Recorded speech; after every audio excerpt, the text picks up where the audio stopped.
Well, it's time once again to talk about my shelf of shame, or I guess as Zillowblitz calls it, the shelf of opportunity.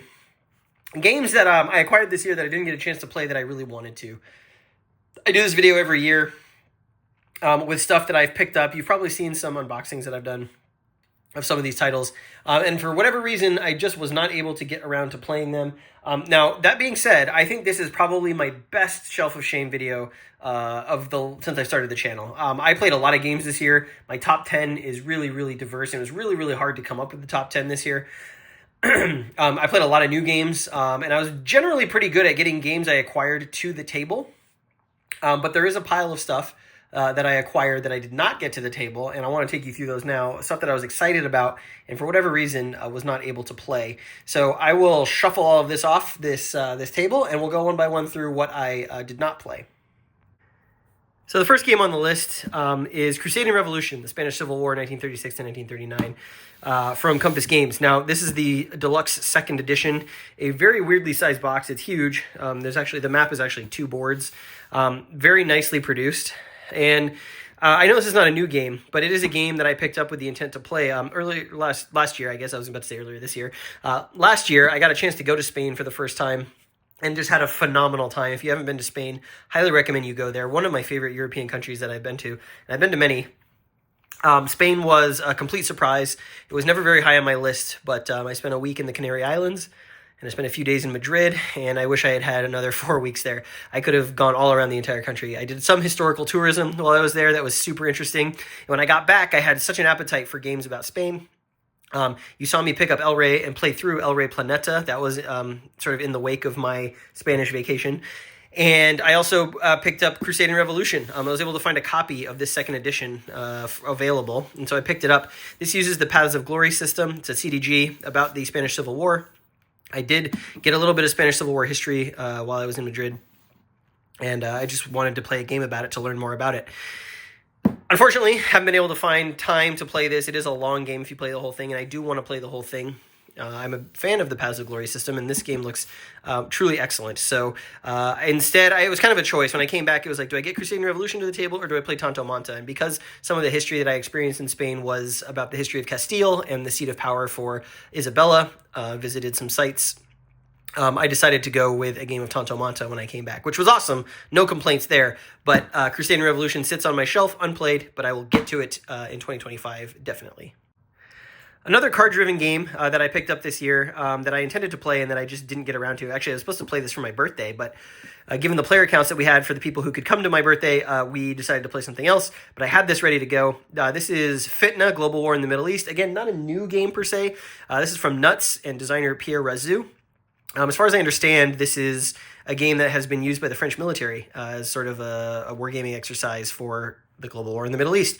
This is a modern day set game, sort of set between the years of like 2010 to the present, maybe a little earlier. But it is a 2 to 6 player card-driven game where each player will, based on scenarios of different modern historical events that have happened in the Middle East, each player will play a specific nation or group of nations with varying victory goals. And it's becomes kind of a slugfest in the Middle East. It's one map, it's point to point. The card system is pretty interesting. There's 2 different types of cards in the game and 2 different decks. And when you play cards, I believe you play 2 of them at a time to take your turns. Apparently, it's pretty simple. I mean, the rules aren't very long, and from people I've talked to who've played it, it's a pretty simple game, but the asymmetries really express themselves through the gameplay, as far as I understand it, between the different factions and the different unit types. So I was very excited to play this, and we just didn't get around to it. But I do want to play one of the 5 or 6 player scenarios. Those seem the most interesting to me. So I will be getting this to the table at some point in 2025. There's a couple conventions I'm going to. I might try and bring it to those to see if I can find some folks to play it with me. Doesn't seem to get a lot of buzz online, but looks very, very interesting, especially for people who are interested in very recent historical topics. So this is going to be a bit of a downer. 2 Napoleonic games that I got this year that unfortunately I didn't get to the table, and not because I didn't want to. I was actually very excited for both of these. I didn't get them to the table because of production problems. And so I don't want to harp on this too much because obviously Sound of Drums is a new publisher. They are doing exceptional production work. Unfortunately, it does feel like the development, specifically of ILO 1807, was not done to the degree that it probably needed to be. The company founder and designer of this game, Uwe Valentin, released the game with a 1.0 rules, which was quickly followed by a 1.1 and a 1.2 and then a 1.3. And then there were still significant rules questions and discrepancies in the game. The Board Game Geek subforum was actually quite angry for a little while because he was not responsive. And then he managed to employ some volunteers from Board Game Geek to overlook the rules and do a 1.4. That was supposed to be the last version of the rules. And now there's still rules questions. So they're trying to get a 1.5 rules out. And it's just a complete mess in terms of what a finished game should look like in terms of rules. I have proofed my own game so many times over the last 6 months. And we're still proofing to make sure that we get it right. And of course, obviously, you're not going to collect all mistakes, but it does seem that the scale of the problems in ILO 1807 were more than probably should have been for a commercial release. So I haven't played it for that reason. I'm still waiting for the quote-unquote final version of the rules. Now, to Uwe's credit, he did say that with the next game in this series, they will give a free printed copy of the updated rules and charts for this game. That was the other problem. There was a problem on the player aid, and there was some other problems in some of the components. So they will be providing buyers of this game with copies of that stuff. But honestly, I'm just going to wait, and I'm a little skeptical about backing Sound of Drums titles in the future. I know that there's a new one right now that's on crowdfunding for Carl Paradis' Napoleonic game. I'm probably going to wait and see how that one goes. It does look interesting, but there's also another game coming in this system that I will be looking at, but I will wait to see how it is received. I think it was a mistake for me to back this game given all of the problems that it had, so I'm going to take a wait-and-see approach with Sound of Drums in the future. It does look great. I would like to play it. It looks phenomenal from a visual standpoint, and the rules seem kind of interesting, but I have not yet played it because of that. Winter's Victory, kind of a similar situation. I'm a little more disappointed because NES is supposed to be really high-quality premium publisher. Winter's Victory I was very excited about. It was a huge, complicated game. Also, the Battle of Eylau. Unfortunately, there was errata in most of the printed components. Charts, combat tables, player aids, some of that stuff. They have provided printable versions, but I think that is really disappointing given how much the game cost and the production quality, the production values of the game. I think made it, should have deserved better in terms of getting the components correct.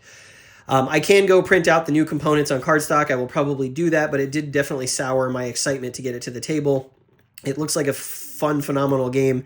4 maps for the Battle of Eylau, really big tactical experience. But again, I haven't gotten to the table, and I probably will not do so in the near future, which is unfortunate because it's beautiful and NES puts out some quality games. So we'll see how it goes. Both of these sitting on my Napoleonic shelf for the time being. I don't want to get rid of them because I think there's promise there. I just need to take the time to get stuff printed here, which is another expense, and on top of how expensive this game already was, unfortunate. And this one I'm just waiting for the corrected stuff to come out. Mirages 4041 from VUCA Simulations, designed by Dirk Blenneman. This is part of VUCA's crossing the line system, I guess you would call it. There was Aachen, Across the Bug River, and then there's a North Africa one that I'm forgetting the name of. Mirages is actually 4 small scenarios, 4 small games in that system in one box, all in North Africa. Compass, Brevity, Battle Axe, Scorpion. Very low counter density. Systemizing the rules looks like a really great entry point. I have yet to play any of these games, but they look phenomenal. They do have a really positive reputation online in terms of operational World War II. It did come out fairly late in the year, so I'm not super disappointed that I haven't gotten to it. I had a couple inflection points at my gaming club where we could have played this or other stuff, and my opponent wanted to play some other stuff, but we are going to get to this eventually. I'm excited to get to the table. This one will probably be pretty soon that I play, and then I would really like to take my experience with this game into the other games in the system and play them, because it looks like a really fascinating interactive system. You've got command points that you roll for every turn and different formations activate, and then the non-active player can interrupt the flow of play to react to what's going on. So it looks like a really cool system, and VUCA always does phenomenal production value. So this will be getting to the table soon. I ran out of time at the end of the year to get it played. Great Campaigns of the American Civil War. It is utterly embarrassing that I have another volume of this series on my list this year. Last year I had On to Richmond 2, I believe, on the Shelf of Shame list. That still has not gotten played, unfortunately. That's probably my biggest failure this year, was not getting that. For being my favorite hex and counter game system, although, as you'll see in my top 10, I may have a new one. I should have gotten this played, especially because it is... the campaign is actually 70 turns. Now, I am not super upset about it. because very shortly I will be playing this. I've got some time at a convention scheduled 3 days to try and get through the 70-turn campaign of Thunder on the Mississippi. I will also be playing some of the scenarios before that to get back into the GCACW groove. So this will be getting played. Probably the game of all of these that you're seeing will be played next is Thunder on the Mississippi. Very excited for that. Have yet to play, well, I think I've played face-to-face just once or twice of the system, mostly solo. So it'll be a real fun time. And it's a really interesting situation as well, the Siege of Vicksburg. So Thunder on the Mississippi did not get played this year. I definitely wanted to, and now it is going to get played, and it will likely be in my top 10 for 2025, I'm sure. Another game that I'm embarrassed is on my shelf of shame this year is OCS Luzon. This came in Operational Matters Volume 2 magazine from MMP. This is the smallest OCS game that exists. It is about the Japanese invasion of the Philippines in World War II. It is half a map sheet. It is this many counters.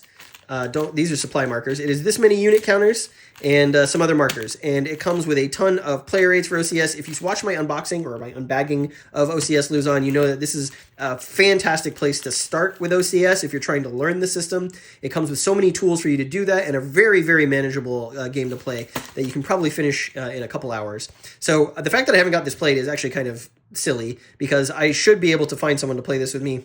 I really want to play it a couple of times. I understand that the Japanese have a tough job in this game, but it is doable. And I really love OCS. And I've actually been musing a little bit recently on OCS, especially because Forgotten Battles is going to be shipping from MMP very shortly, the companion game to Third Winter. So another huge 3-inch East Front game there.